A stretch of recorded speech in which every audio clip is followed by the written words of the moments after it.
It's that time of year where the dandelion flowers are in full bloom and the deciduous tree leaves are fully out of their buds and big and green, and that's signal to me that the cattails are ready to be harvested for their shoots.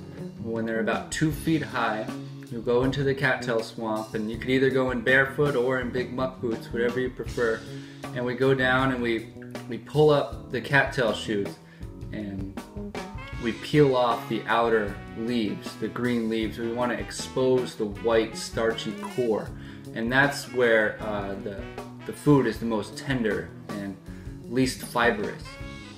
One thing that you need to be aware of when harvesting cattails for food is that they soak up toxins. They're water purifiers, and so looking at Google Maps and taking a walk upstream from where you're harvesting is really important to make sure that there's no agricultural areas or mills or factories.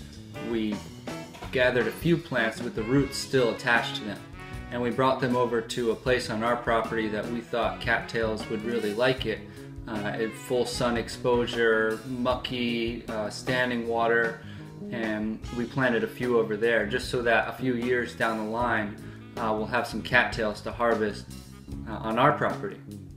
And so after peeling off the outer leaves and exposing the tender white core, we rinse them off of any contaminants, and we chopped them up, and we chopped up onions and spices. We added to it, and we put it all in the ball jar, and we mixed it with salt, a salt brine solution, which is really common. A brine pickling solution is something that you can find online.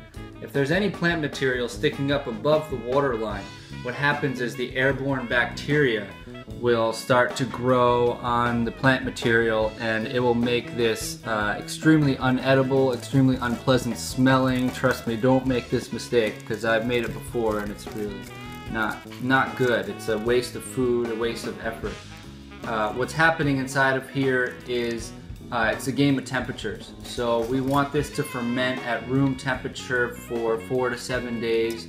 You'll notice it'll start to get bubbly, and you could burp it every once in a while by just unspinning the cap a little bit, and you'll hear a fizz. Keep tasting it at that point, and when you get it to the point of sourness that you prefer, then lower the temperature. So either put it in the refrigerator, put it in the root cellar, and that should slow down the fermentation dramatically, and these should store up for a few months. And so it's a really great way to get an abundance of wild food in a short period of time. Time your season right with wild edibles, and you can really tap into nature's abundance.